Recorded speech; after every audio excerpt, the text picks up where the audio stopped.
Hello everyone.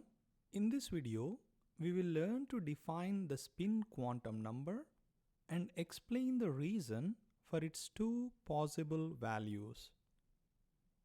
In the earlier videos, we discussed that we need a set of three different quantum numbers in order to completely define a particular orbital. These quantum numbers are represented by n, the principal quantum number, L, the angular momentum quantum number, and ml, the magnetic quantum number. However, these three quantum numbers were not sufficient to explain all the lines observed on the emission spectrum of certain atoms. Upon careful observation, scientists noticed that some of the lines on the emission spectrum of certain atoms actually occurs as doublets or triplets. That is, the lines are split into two or three more fine lines.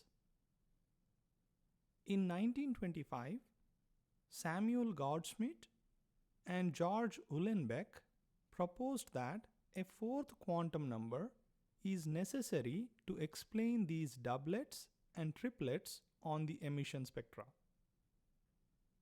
They called this fourth quantum number as the electron spin quantum number, or simply spin quantum number. The spin quantum number is represented by m sub s.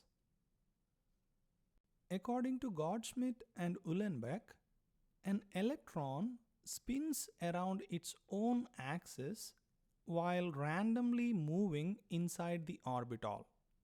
You can imagine that this is similar to the Earth spinning around its own axis while revolving around the Sun. The electron spin can have two different orientations. For example, the Earth can spin in a clockwise or a counterclockwise direction, giving it two different orientations. Subatomic particles are a little bit complicated, so therefore we cannot say that the electron can spin in clockwise and counterclockwise direction, but it has two different orientations. And the spin quantum number ms is defined to differentiate between these two possible orientations.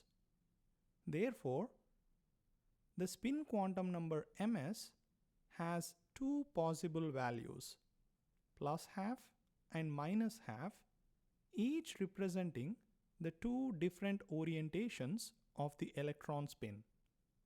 When we write the electron configurations of various atoms, we represent an orbital by writing a box and an electron by writing an arrow inside the box. We use an arrow pointing up and arrow pointing down to represent two different orientations of electron spin and therefore the two different spin quantum numbers. It is important to note that the spin quantum number is not a solution for the Schrödinger wave equation. Therefore, this is not a property of an orbital.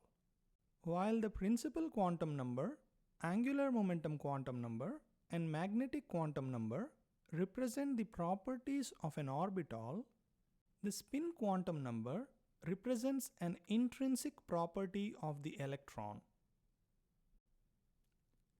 The importance of the electron spin is utilized in Pauli exclusion principle, which talks about the electron occupancy in orbitals. The Pauli exclusion principle states that in a given atom, no two electrons can have the same set of four quantum numbers n, l, ml, and ms. Let us try to understand the implications of this Pauli exclusion principle. Imagine we have an orbital with few electrons in it. Since these electrons are inside the same orbital, all of them should have same n, l, and ml values. Therefore, according to the Pauli exclusion principle, their ms must be different. That means the electron spin associated with all the electrons inside an orbital must be different. We learned earlier that there are only two possible values of ms.